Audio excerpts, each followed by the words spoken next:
guys could all be here. And again, my name is Cliff Santel, the co-founder and chief technology officer at Compass. We're on the 58th and 57th floor here, so we didn't have quite big enough space for this group, so that's why we are up here. And you know, in most cases, when you have a lunch like this, it's in a finished space, right? So, so I had to connect a theme to the space, and so our theme today is we're going to deconstruct Compass. And I'm going to share with you 10 steps that we've used to disrupt healthcare using experience. Okay? And so to start, let me just tell you a little bit about Compass. So our overall, you guys hear that? There's kind of an echo. So our overall mission is simpler, smarter healthcare. And so let me walk you back to 2005 when we started the company. So I was in a rental car in a parking lot in Fairhope, Alabama. So if anybody knows where Fairhope, Alabama is, it's like very far south. It's kind of like the beach of Alabama. And I was sitting in the car with Scott Shainvogel, who is our CEO. And Scott at the time was responsible for the entire healthcare experience, or the entire patient experience at Baylor. So that's everything from like check-ins to going through the hospital to bills afterwards. And Scott was there with me because it was his wedding weekend. And we just had his rehearsal dinner, and all of his friends and family are inside like starting a party, but he's out in the car telling me about all these problems people have navigating the healthcare experience. So people don't know how to use their insurance, they don't know which doctors to go to, they don't know how much things cost, they don't know how to understand bills. I mean, it was a very, very bad experience, and he saw it firsthand, even though he was responsible for that whole area at Baylor. And so he said, well, why don't we do something about that? Let's start a company to really disrupt this healthcare experience, and that's what we did. And when we looked at that experience, what was important for us to do is to really change the nature of how healthcare felt to people. And we didn't want to really focus on the provider side. Like, we weren't trying to help people make clinical decisions. We wanted to help people with all the kind of things that happen outside of the doctor's office. And so that started with, like, if you looked back in 2005, there were kind of two ways that you got help. You called your insurance company, or you tried to navigate these like pricing transparency portal-ish things that were available at the time. And we knew we wanted a better experience. And so the way that we went about creating a great experience was, instead of setting up a call center and having people who have trained for a few weeks that read from a script, we created what we call a health pro. And a health pro is someone who is specially trained on the ins and outs of healthcare, who's college educated, really good problem solver, communicator, and empathetic person. And so we put those people, health pros, on the front lines. And so when people had questions about their insurance, when people had questions about where to go and receive care, they would have this expert who could guide them through that process. And so that's how Compass was born.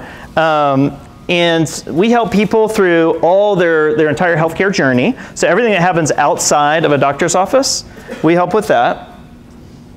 And about 3 years ago, we said, all right, well, instead of just providing this people service, what we're going to do is we're going to add a technology component to the support of people navigating healthcare. And so we created what we call Health Pro Cloud. We actually worked with Project 202 on the design, and our thesis was, well, you can't just toss a technology platform in front of people and expect them to be able to navigate it. We have to take that same level of experience that we were able to create through our health pros and build that into technology. So we took the 1 million interactions that we had with individual users. We spent approximately 10,000 hours on user experience design, and our goal was to recreate the health pro experience within an app. And so, you know, I'm telling you all this because this will be basis for later when I go through, like, you know, what we learned along the way. But these are, it's important just to take away from this that when we help guide people through healthcare, we have a people platform and we have a technology platform. And then we help people through every phase of their journey. So those are kind of the things to take away here. And then these are some of the companies that we support. Our business model, we sell to employers who add this as a benefit on top of their health plan. Okay, so some of the names you see up here are very much culture-oriented companies. You know, culture first. So those companies when they were looking around and saying, okay, well, I've got all these people on my health plan, I'm spending a ton of money on my health benefits, I need to make sure that I'm getting the maximum perceived value out of that. Let me add Compass on top of it as a way to boost the overall experience and the perceived value of the program with my employees. And then this is some of the results that we've had. So we support about 2 million members on our platform. We have a very high Net Promoter Score, 83. That's really important to us. I'll talk more about that later. And we save money for employers. So one of our key value propositions when we go in and sell is not just that we create this great experience, but the great experience leads to better decisions. So people are choosing doctors that are more cost effective. They're looking at price of surgery before they go and they receive the care. And in that way, they're able to avoid either overpriced medicine or doing things they don't need to, making sure they're on the lowest cost prescriptions. We help with cost savings as well. And so that cost savings is a really important factor in our success and part of our sales message. And then we often wrap up a pitch to clients by really promoting the experience. And so we'll take a couple of quotes from some of our larger clients and showcase that we're creating this wow experience. And so, this is kind of like, part of who we are, is creating a fantastic experience for people when they're going through what really amounts to a pretty personal, emotional, and complex situation, which is, you realize you've got a problem that you need a doctor to help you with, and it's scary. And so we are trying to really change that experience in a difficult environment. Okay, so that's the brief overview of Compass. Now let me get into the 10 steps that we've used. And my intention, I'm going to walk you through the 10 steps. And I know there are all different sizes of employers represented here. You guys come from all different angles and perspectives. But I believe that these 10 things that we've done, some or most of them will apply to everybody in the room. And I really reflected over the last couple weeks, what are the things that really might be helpful for a group like this? Because this is not meant to be a commercial for Compass. I'm glad you guys could come. I'm glad we could host. But this is meant to be an interactive experience where we can really learn from each other and do some brainstorming and networking. So the 3 areas where when I look back, where we really applied our experience thought was, one is pretty obvious. It's the user, right? Like whoever uses what you do, I think everybody in here is well aware that that's a key experience. But also 2 is culture. So how is experience tied into your culture of the overall organization? And then 3, and this one was probably the most important for us, is how does experience tie into the business value that you create? So I'll get into break down each of these. So let's start with the user experience.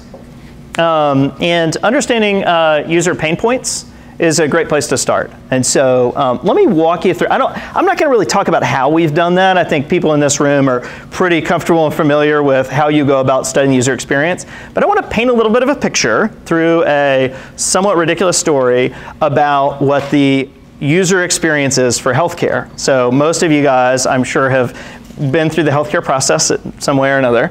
But let me just tell you the story, and this is, it's going to be from my perspective, and I'm going to weave the healthcare example into this. So my son plays football. That's not my son. I just pulled that from the internet, but it's close enough. He plays football, and it's flag football, and so my wife and I, we like to go and watch him. My daughter, she doesn't love to go, but she has to anyway. And so when we go in Texas, it's often very hot. And so we looked for some chairs where we could sit on the sidelines and watch the game. And so I went on Amazon, found this this cool description of a chair. I mean, it looks like you're sitting in a hat, which to me is kind of cool. So I had a hat on my head and I sat in a hat, and it's $28. I mean, what a deal. So we got 2 of them, and what we saw online and what we expected to buy showed up at our doorstep. It was great, right? So you would think that, okay, well, maybe I can just apply my lessons from e-commerce over to healthcare. But the problem with healthcare is you go into your buying experience, you don't know what you're going to get, and you don't know what it's going to cost. And so in this same example, if I apply the healthcare world, I might end up with this. So this is not as, the fuzzy white chair, not as comfortable on the sideline in 95 degrees, has no shade. It costs $1,230. For anybody who has had a procedure done, in particular like a surgical procedure or an MRI, I mean, you don't know going in, your doctor just said, hey, go get your MRI, and you come out of there and you've got a $1,200 bill. And it's super frustrating. So that's one aspect of healthcare that is very frustrating. Then, when it's game time, I don't remember where the field is. So I call our team manager, whose name is Kelly. I say, Kelly, where's the field? And she tells me. Easy, right? Like, shouldn't it be that easy? But in healthcare, it's not so easy. So when you have a question about your insurance, what happens? You pick up the phone for the insurance company, and they don't really have the answer right away. They got to transfer you around. And so let's just apply this like in this ridiculous football example. So I get on the phone, I'm trying to call Kelly, and I hear, thank you for calling the football hotline. For rules, press 1. For support, press 2. So I'm like, all right, support, I press 2. And I hear, hello. And on the other end, they're like, oh, hey, how can I help you? And I'm like, hey, where's the game? I need to know. They're like, oh, I'm so sorry. This is Kelly's mom in Arizona. I have no idea where the game is. Let me try to transfer you to Kelly. And so I'm like, all right. So she's transferring me to Kelly, and I hear, welcome to the football hotline, press 1 for, and I'm like, and so like if any of you have spent time with the insurance company, that is a typical experience within the industry. And then, how many of you guys use Waze? I'm totally addicted, probably the majority of you, right? So Waze is fantastic. And what I like about Waze is it does 2 things. 1 is it tells me the fastest way to go, and 2, it tells me where the police officers are, right? So not that I'm always speeding, but occasionally I might bend the rules. And so, I pull out Waze to get to the game. It tells me, hey, there's traffic on 75, just go on Hillcrest. And as I'm driving up Hillcrest, it says, how does it go? Police reported ahead, right? Like that's how it sounds. And so I slow down and I don't get a ticket. But what happened in healthcare? Like, do you have a guide, someone to like tell you exactly where to go and when to go? Well, if you have Compass, you do. But if you don't have Compass, then you don't. And so, without Waze, what happens? Well, I get on 75 and I'm stuck in traffic. And now we're 30 minutes late to the game, which is only an hour long. So that's a bummer. So by the time I get to the exit to get off, I'm like, finally. So I put the pedal to the metal, and I get pulled over and get a ticket, right? Like, for healthcare, it's so frustrating. Good thing it's not the reality in the rest of our world. And then finally, like after the game, has anybody been to Kickshaw's, by the way? Just a little plug for this restaurant. It's on Northwest Highway. It's super good, and my kids like it. They're 8 and 10, which is hard to find. And then, my wife and I like it. So it's like kind of like a takeout gastropub. Anyway, so what I like about it is the menu's simple. It's got good stuff, but it's not overwhelming. And so, but healthcare is not simple. Healthcare is not like that. If you need to get a primary care doctor and you go on your insurance portal, then you're going to see like a pretty long list of things. And so, so in the healthcare world is like Cheesecake Factory. So who's been to Cheesecake Factory? Yeah? Okay, so Cheesecake Factory, good food. I'm not trying to like belittle Cheesecake Factory, but their menu is not a good experience because it's too big. And the lights are dim and you're like, like you spend 30 minutes trying to find what you want. And so that's another example of kind of like how healthcare feels. And just, it may feel ridiculous, but we see this every day. We help thousands of people every week go through experiences in healthcare that are just like this. They're just as frustrating as these ridiculous examples are, but it's their real life and they're dealing with a real medical problem. So that's the framework. So those are the user experiences. That's the reality that we're dealing with. So now let me tell you about some actual lessons that we've learned. So for us, it's not just understanding the user pain. How do you turn that user pain into something, and it's hard to call healthcare delightful, so that's not really a word that we use. I know that's kind of thrown around in user experience, but how do you turn that into a positive experience? And in healthcare, what we've learned is you need to be comprehensive, and you need to be compelling. Let me tell you what I mean by that. So I told you about all the different things that we help with. It is hard to tell people you help them with healthcare and then you only do you only solve a limited set of the problems that they have. And so for all of you, as you think about your industries and where you are, it's not just that you're solving one problem. There's probably a series of interactions that you have with your users or with your buyers where you have to make sure you focus on every single one of them. And in each of those situations, the solution needs to be compelling.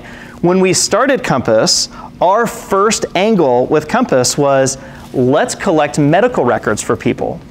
Because we thought that was the key to really helping them have a better experience, was once you have the information, you can leverage that information to go talk to your doctor and understand cost and what's going on. And we realized that nobody wanted to do it. It was completely wrong because it just didn't help. They're like, I just want to answer questions about my bill. I need to understand my insurance. I got to go to a primary care doctor because I'm going to get dinged $1,000 on my plan if I don't. Collecting medical records didn't help with that. So when we looked at the user experience, we thought about all aspects of it. And then we made sure that in each of these situations that we were able to provide a compelling experience, one that turned what would normally be a bad experience into something that's good. That just shows the same thing in a different way. Just, you know, to promote our marketing department. And then we realized, you know, it's not just enough to have a great experience with people. When you introduce a new channel and a new way to interact with, when we introduce a channel, a new way to interact with Compass, you know, we need to make sure that we solved the experience problem in our technology as well as with our people. And so that was a strong focus for us. So as you guys are thinking about your own businesses, you know, what are the different touch points and how are the different touch points operating? And I'll tell you someone who does a really good job about this. How many of you guys went to the Topgolf one that was 3? Anyway, that was excellent. And if you think about like the restaurant industry, that's a fairly simple experience. But Topgolf isn't restaurant, right? It's entertainment and restaurant. And so they've got all these different angles of like the food, the service, the entertainment, the waiting, you know, like all of those things had to be taken into account. And I think the Topgolf has done an excellent job of really thinking about every experience and making sure that each of them are compelling. So measuring. I would imagine that most of you guys have ways of measuring experience. I'll tell you what we do. The first is Net Promoter Score. So we're really proud of the Net Promoter Score. If you look at the, many other excellent companies, and USAA isn't up here. I know they're, one of the group members here, but USAA is like what I think of as the pinnacle of experience. I have USAA. My dad was in the military. I mean, every time you talk to them, it's excellent. And we have a Net Promoter Score that exceeds, these excellent brands. And it's because we have a focus on it. We really, our objective this year was to take our Net Promoter Score from 83 to 85. That was we're that focused on making sure that experience is good through Net Promoter Score. Everybody, anybody unfamiliar with Net Promoter Score? Everybody, yeah? If you are, you don't want to admit it, it's okay. You can look it up on the internet, it's awesome. Okay, so the second thing we do is we take quotes. So every time we deliver a solution, we will collect quotes from our members. So we're helping someone through a pretty personal experience. We'll gather those quotes, and we have a team that actually goes through those and says, hey, which ones of these are compelling? And let's take that back and report those quotes back to our clients. So remember, employers pay us to help their employees through their healthcare problems. And so we are presenting quotes back that, we clean up a little bit because, when you open the world up to quotes, you get some interesting things. But we present those back, and we'll get hundreds of positive quotes every week. I mean, it's really cool when you really put a focus on it. And then finally, this is kind of a new thing. I was just introduced to it a couple of weeks ago, but it's this Global Brand Simplicity Index. And the idea here is that the more you can simplify things, the more people are willing to pay, and the higher the growth is for the companies that are able to provide a simple experience. And so I thought this was pretty cool. And as a concept, simplicity to us is really important because there's so much complexity in healthcare. And I think for anybody designing experience, the simpler it is, the better it is, and probably the harder it was to create. And so this drive towards simplicity is really good. And I'll point out, this is the industry rankings. And there's some skewing to this because internet search as an experience is, fairly straightforward. So it's simple. It's not easy by any means. Clearly, it's very, very hard to do. But the path you go through, if you think about those steps, is fairly short. And I'll just note right at the bottom, you probably can't read it, but health insurance is 25 out of 25. And in fact, 3 out of the bottom 5 companies that were surveyed for this are all in healthcare. They were all clustered in the bottom. So, as a general rule, again, we have seen that healthcare is a difficult experience challenge to solve. And then finally, repeating. So this is pretty obvious. And if we took Captain Obvious, to get better, you need to improve over time. So I'm not going to really talk about a lot about repeating because that's obvious. Like iterations are really important, but that's one thing that for us in terms of the steps we've taken to really be able to disrupt the healthcare experience and disrupt that industry is focusing on getting better a little bit at a time. Okay. Now let's move on to cultural buy-in. So cultural buy-in is a little bit harder. Like user experience is what we do as design leaders every day. But cultural experience is like, well, how do we take the great things that we're doing from us down and elevate those up within the organization? And so I've spent a lot of my time doing that within Compass. And so I've got 4 steps that we've taken that I found to be successful that hopefully may be helpful within your organizations. Because I think that for me, when I think about experience, it's not intuitive to everyone that experience is of value. And what I found is that the higher you go up within an organization, the harder it is to orient people's focus towards experience being of value. And so here's 4 things that we've used to improve value. So I'm a Duke fan. I apologize if anybody doesn't like Duke, but you can leave. But 2 champions is better than 1. And so in 91 and 92, Duke won back-to-back basketball championships. That was really exciting. I was thrilled. But if you take that to the organization, if you look within an executive structure, if you have 1 champion on that executive or the senior leadership team, then that person can talk about experience all they want. It is not a company objective. You need to have 2 champions. Only by extending the value of experience outside of the department that runs experience, that's the way that you can start to build momentum of value within an organization. So what I did is I spent a lot of time with our chief marketing officer, who went to Stanford Business School, was exposed to the D School there, and we worked together to really start to orient our senior leadership team towards experience. But I needed an ally. It couldn't be just someone that worked in my department. That wasn't enough, because you need to have cross-functional value in order for it to have strategic value. Okay, having experience expertise. So look around the room. That's you. That wasn't me when we started this path, and so we brought in Project 202 as expertise and experience, but then we hired our own designer internally. So we don't have a ton of that experience. I know many of you have much larger departments focused on user experience, but being able to showcase and promote experience means that you have to have good people. I mean, that's pretty obvious, but for us as a smaller company, we only have about 300 people. For us, it was really important for us to bring some of that expertise in-house. Engaging the senior team in interactive activities. So one of the things that we learned is that it's hard to convince people that experience is of value, because if you don't have the ability to sort of like project and have vision into the future, it's difficult to tie that lack of vision to any sort of value. And what helps, and what we found is engaging our senior team in workshops like this did 2 things. One is it exposed the leadership team to design decisions. And so knowing what the problems were at the start and then being able to see what the outcomes were and what was discussed along the way was really helpful. And so sticky notes is a big part of that. It makes people feel like they're participating in something like cool and innovative. And the other thing is by having executive team members participate in a workshop style, it legitimizes the methods that we use to solve problems. And so it's exposing people to the actual outcome and the business solution, but it's also exposing people to the process. And internally for us, the process was really important.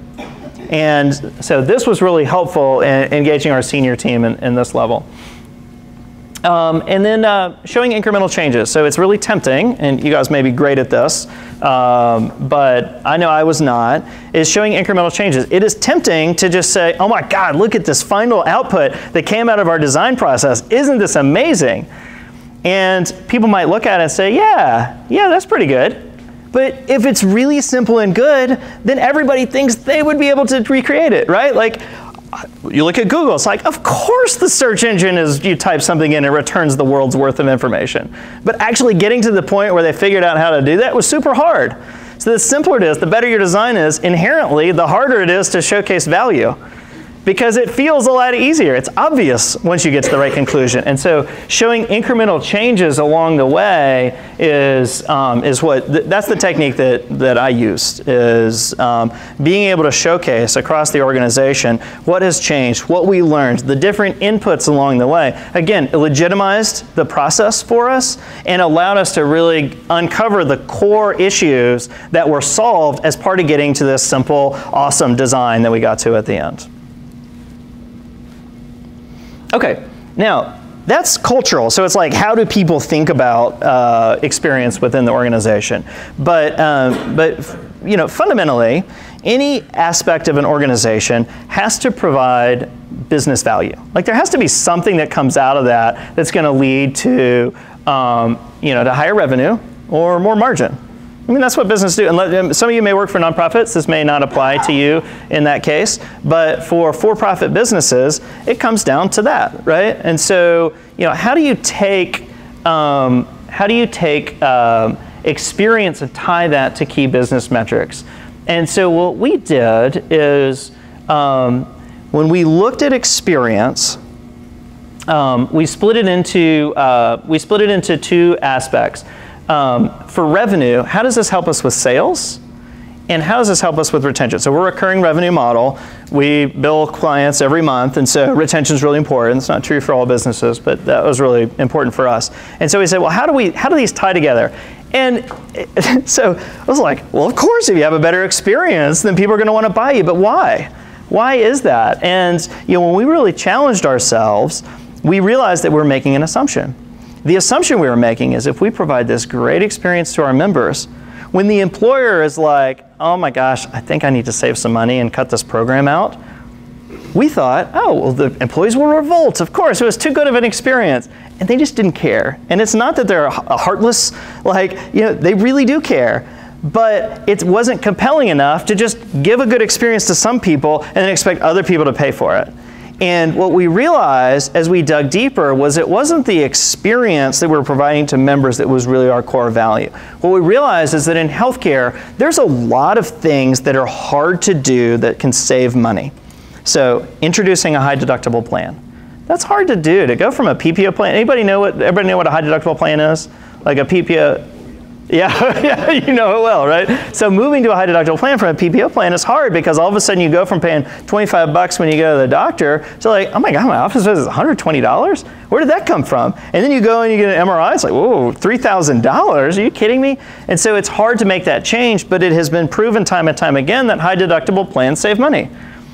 It's hard to get people to change their behaviors. So if you want someone to go from the doctor that their cube mate pointed them to a doctor that actually is good quality, has a good experience, and is low cost, it's hard to do that. And if you want people to engage in your clinical programs, like your diabetes management or other things, it's hard to get people to do that. And what we realized, the secret for us in terms of experience, was that our experience was, pardon the expression, it was the sugar that made the medicine go down. So if you can provide a really good experience, you set the stage for being able to implement a high deductible plan. Because what do people not like about a high deductible plan? Well, all of a sudden, they don't know what things are going to cost and they're surprised. So if you can have a good experience where you can have access to that information, you've got a guide who can literally hold your hand walking you through that process, that's what unlocked a lot of employers' abilities to introduce a high deductible plan and to keep the satisfaction with their plan at the same level or actually improve. if you think about getting people to change their behaviors, how do you get people to change their behavior with choosing a doctor? Well, you have to absorb all the things that they were thinking they might want to do, tell them why those things aren't necessarily a good idea, and then give them really compelling reasons that they should take a different path. And so that was really important for us. And so that's the connection we made. I would tell you, out of all the things, all the steps that I've talked about, this is probably the most challenging. This was the hardest one. And so one other way to think about this is connecting experience to the company vision. And so at Compass, our vision is simpler, smarter healthcare. This is what we live by. And so you can see, simpler and smarter is really at the core of experience. But what does that really mean? It means that whenever we're thinking about how we are interacting with our members, how we are interacting with the HR departments who are our buyers, how we are interacting with the CFOs who are actually the decision makers on whether our program gets implemented or not, we need to think about making each of those experiences simpler and smarter. A vision is not just a product thing. A vision is how a company operates. And to the extent you can tie experience into how your company operates, that's a great way to embed the value of experience across the organization. And so just as an example, once you've done that, it's really easy. Like, I'm going to go back to the slides I showed you at the beginning. I mean, look at where experience shows up. The very first slide when we do a sales presentation, we talk about experience. When we talk about our results, Net Promoter Score, like, experience is right there. And when we close the sales presentation, we talk about experience. It's right there. And so once you've embedded experience into the business value, and you've embedded experience into the vision of how the company operates, then you start to see a cascading effect of how it can play out. This is an example in a sales presentation, but if you look at our client success experience, where we're handling our clients, if you look at our member experiences, you'll see that same thing play out over and over. Even within our training programs, you'll see it. And so those are the steps we've taken to really embed that, and that's how we have created this disruption in healthcare. It's the 25th out of 25 industries in terms of experience. We saw an opportunity to be able to improve the experience and change behaviors and allow employers to do things that save money. And that's how we've used these 10 steps to disrupt healthcare. Cool, so let me wrap up there. Toby has a couple of things to say before we finish up, but thank you guys all for coming. And if you have any questions about, our office kind of has this 360 view as well, so I spend a lot of time not working and just looking out the window. So if you have any questions about where things are, I might know. But thank you guys all for coming. Have a good day. All right.